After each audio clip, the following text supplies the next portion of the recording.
Now then, Scunny fans, hope you're all alright. All those that are going to Darlington tomorrow night, I'm going to wish you a nice, safe journey. I'm going on the supporters bus with Jerry, Lindsay, Andy, and Earl looking after us like they do. We're very, very spoiled as supporters at Scunthorpe on the away trip. Very spoiled indeed. Big thank you to those. Darlington away, 7:45 kick-off.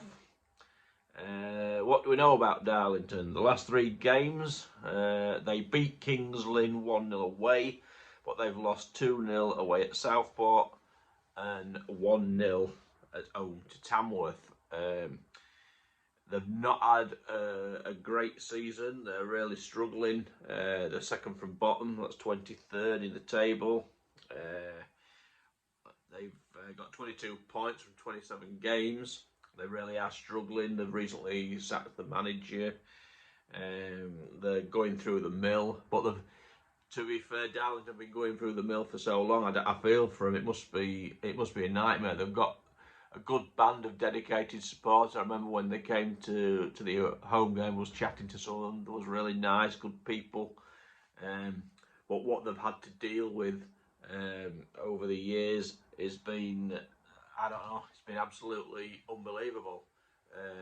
If you go back to, say, the era of George Reynolds, most people know what happened there. The guy was as dodgy as they come. In fact, I believe he had a criminal record, I'm not sure.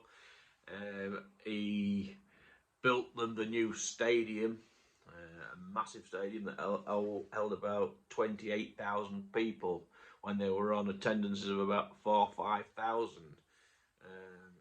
He had massive dreams about filling it and bringing in players like Gascoigne, and the man was obviously living in cloud cuckoo land, a bit like two of our last owners that shall not be mentioned. To be fair, I think he makes people like Dave Hilton look like Gandhi.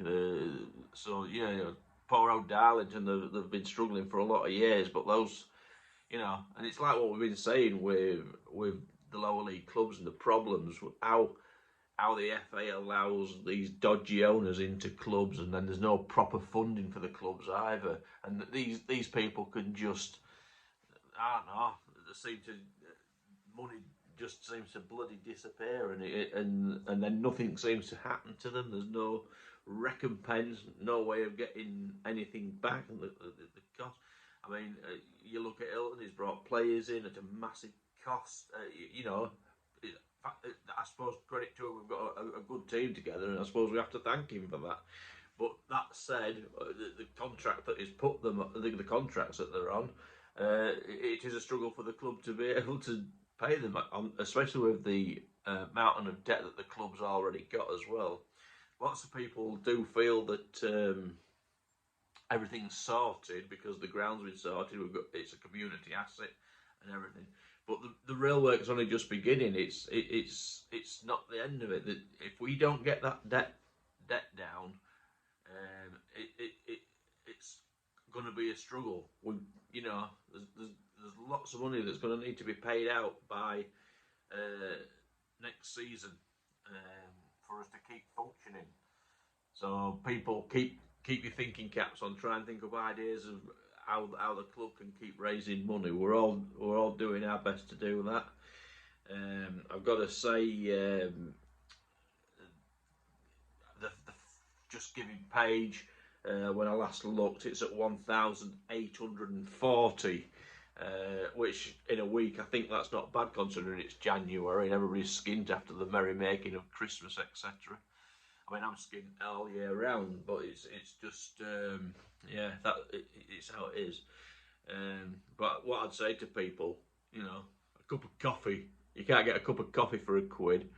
Most people have got a quid, and if you have, just please donate it onto the Just Giving page, and all them pounds add up. If we can get to 100,000 people, that's £100,000 just in pounds from the whole football community.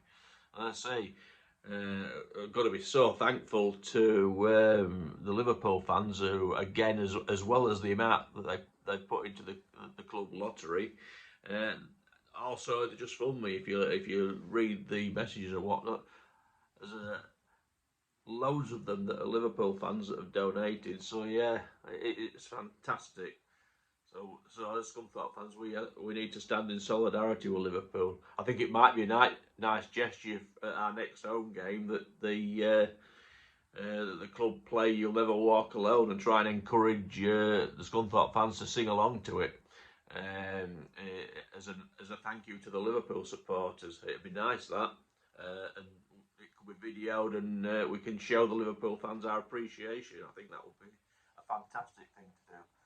It was a Liverpool supporter living in Colorado in America that had to go on the lottery, won said lottery, and then donated the money back to the club. So absolutely fantastic.